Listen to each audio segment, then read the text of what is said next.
It's Mollena's Black History Minute, which is longer than a minute, 'cause I'm reclaiming my time.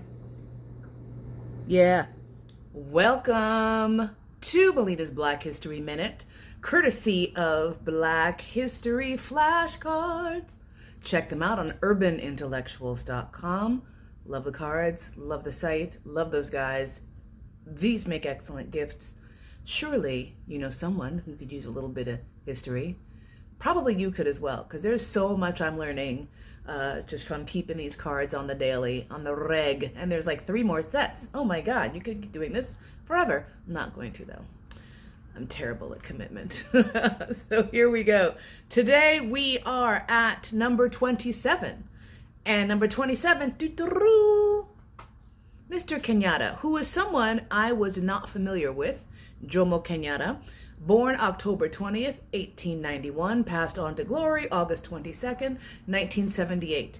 And he was from Kenya and kind of amazing, so let's jump right into it. Kenyan politician, became Kenya's first president and considered the founding father of the Kenyan nation. He eventually became sort of insolubly wedded with Kenya as far as being sort of like the father figure of Kenya, and he was the dude who sort of helped to bridge the gap between colonialist bullshit and trying to get Kenya's self-rule.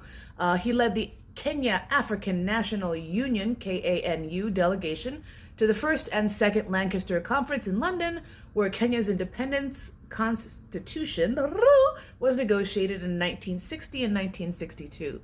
So basically he was like, okay guys, you need to get the fuck out, everything else. However, he was pretty conciliatory in his method of dealing with the colonialists and the white settlers who were there.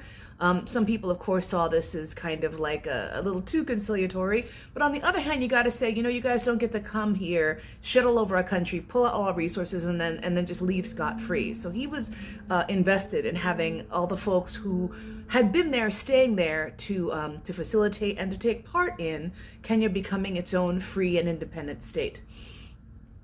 His policy was that of continuity and gradual Africanization of the government, keeping many colonial civil servants in their old jobs, gradually replaced by Kenyans, which is, we can see how well that works and how well it doesn't. He, of course, was like pretty much every other leader in Africa during this time, went to jail for subversion, and it turned out actually history has proven that he actually wasn't involved in the uprising for which he was jailed. He was a more quote-unquote moderate sort of leader in that way, so that was his shtick. On the personal level, which this card doesn't cover, what else does it say? Oversaw a peaceful land reform process, Kenya's admission into the United Nations, and established institutions of independent Kenya. So he was widely considered to be sort of like the very urbane, westernized African dude who would come over to England and people like, oh, you're so well-spoken. I'm sure he heard that a lot. Fascinatingly, he was educated in Russia, I think, and in England and in Africa. He had a very flamboyant character. He was this dude who wore like a fez and a cape and had like a silver cane, and was very much the dude who was the center of the life, center of the life of the party, center of the action. Interestingly, he also did eschew monogamy and had 3 wives, a British wife and 2 African wives. And they all got along, apparently, from everything I saw. They were just like, hey, yeah, come on over.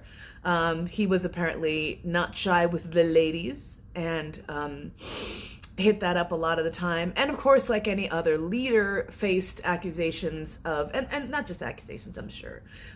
There was some corruption, there was some preference of his ethnic group over other ethnic groups when it came to distributing land in the post-colonial era.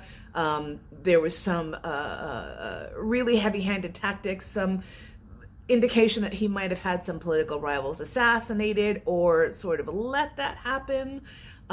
So all of this is on the, not super awesome side, but by the same token, I'd argue, I'm not sure how you're going to peacefully, successfully, with no kind of soils on your hands, pull out from a colonialist system. There's going to be some dirty work that's done to undo the dirty deeds. So fascinating character. I'd highly recommend checking him out because my goodness, what a guy.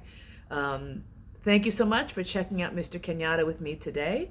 I hope that you have a lovely rest of your and I'll talk to you soon. Bye.